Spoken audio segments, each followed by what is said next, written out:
Hello hello tout le monde, c'est Petit Suisse à bicyclette, j'espère que vous allez bien. Nous nous retrouvons pour découvrir le parcours du Tour des Stations 2021 et ainsi découvrir le changement apporté au grand parcours qui comptera 242 km pour un dénivelé positif de 8848 mètres, plaçant ainsi cette course à la hauteur du mythique sommet qu'est l'Everest. Et oui, vous l'avez compris, les participants de cette édition 2020 vont pouvoir afficher sur leur compteur un dénivelé positif égal à celui de l'Everest, rendant ainsi ce tour des stations encore plus dur et exceptionnel. Moi qui pensais qu'en 2020 ils allaient définitivement bloquer le parcours, et oui, je me suis encore planté sur ce coup. Les organisateurs ne manquent pas d'imagination afin d'aller toujours plus loin et toujours plus haut.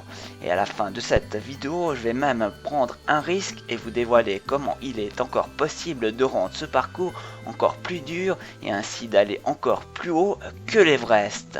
Mais cela, vous le découvrirez à la fin de cette vidéo. Allez, nous partons sur le parcours où le départ sera donné du Chable, qui pour moi est le meilleur point de départ et qui j'espère restera ainsi. Nous aurons directement affronté le col du Lin que nous avons pu découvrir en 2020 pour descendre jusqu'à Saxon sans pour autant descendre complètement jusqu'en plaine, puisque nous passerons sur les coteaux avec de petites montées et descentes, et cela jusqu'à Écône, pour cette fois accomplir quelques kilomètres de plat qui à vrai dire n'est pas complètement plat entre Ried et les troncs. Monter vers Ovrona, pour l'instant aucun changement, descendre vers Chamozon et nous voilà sur la plus grande partie de plaine de ce parcours qui se situe entre l'entrée d'Ardon et la sortie de Vétro.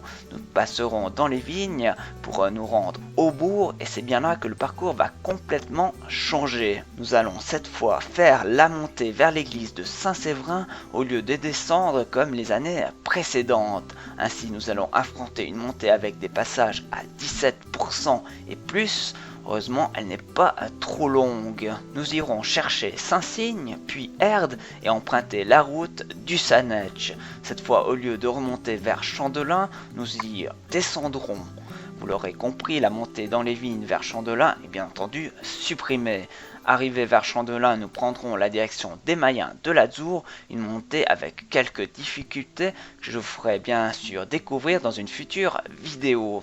Alors je vais faire une petite pause pour vous dire ce que je pense de ce changement. C'est vrai que ce tracé rend la course encore plus belle et aussi plus dure. Je n'ai rien à redire là-dessus, je suis plutôt pour. Le seul petit point qui me chagrine et qui pourrait faire grogner des dents certains, c'est que tout simplement la course s'appelle le Tour des Stations et que les Mayens de l'Azour, à ce que je sache, n'est pas une station à proprement parler. Pour leur donner raison et faire taire toutes les mauvaises langues, il y a de très belles randonnées à effectuer, que ce soit en été comme en hiver. Alors oui, on pourrait lui donner le titre de station, moi je veux bien y croire. Retournons sur le parcours, nous descendrons vers Drône pour retrouver la route initiale et ainsi retrouver la montée d'Anzer et enchaîner sur celle de Montana, le col de Montana, de sa très longue descente jusqu'en plaine. Et petite transition cette fois, nous noterons le changement qui n'avait pas été mentionné sur le tracé en 2020, mais que les participants de cette édition ont déjà pu apprécier, car oui, nous ne passerons plus par Chalais, mais bien par Brie, une montée plus difficile, mais moins longue, que nous allons bien sûr découvrir dans une prochaine vidéo, et ainsi rectifier cet oubli qui n'était pas de mon fait, puisqu'elle n'était pas mentionnée sur la vidéo du tracé 2020. La suite du parcours reste à l'identique et je note qu'ils n'ont pas modifié la boucle à Thion 2000 comme je l'aurais bien voulu.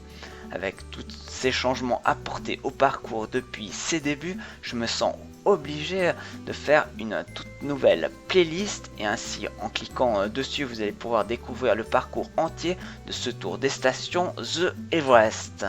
la vidéo ne va pas se terminer ici. Et oui, j'ai sorti ma boule de cristal pour vous faire une annonce qui est un peu utopique mais tout à fait réalisable. Mais cette cyclosportive est tellement folle d'année en année que je me dis que rien n'est impossible. Si je vous dis 270 km pour 9369 mètres de dénivelé positif, qu'est-ce que vous en pensez? Vous vous dites que ce n'est pas possible?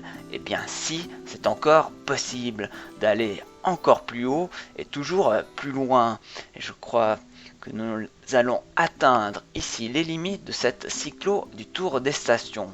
Alors vous vous demandez où j'ai trouvé tous ces kilomètres et dénivelés en plus, tout cela sans faire aucun détour. Eh bien c'est en montant vers Zinal, mais attention, nous n'allons pas pouvoir aller jusqu'à Zinal, mais bien nous en approcher pour partir vers la station de Grimans, et ainsi depuis Grimans partir vers Vercorin et rejoindre à nouveau le parcours. Le tour des stations sera définitivement bien au-dessus de l'Everest et ainsi la course d'un jour la plus dure au monde. Pour ma part, je vous laisse ici dans cette nouvelle perspective d'un parcours encore plus invraisemblable et je vous dis à tout bientôt pour découvrir cette nouvelle montée 2021. D'ici là, portez-vous bien, salut, bye bye.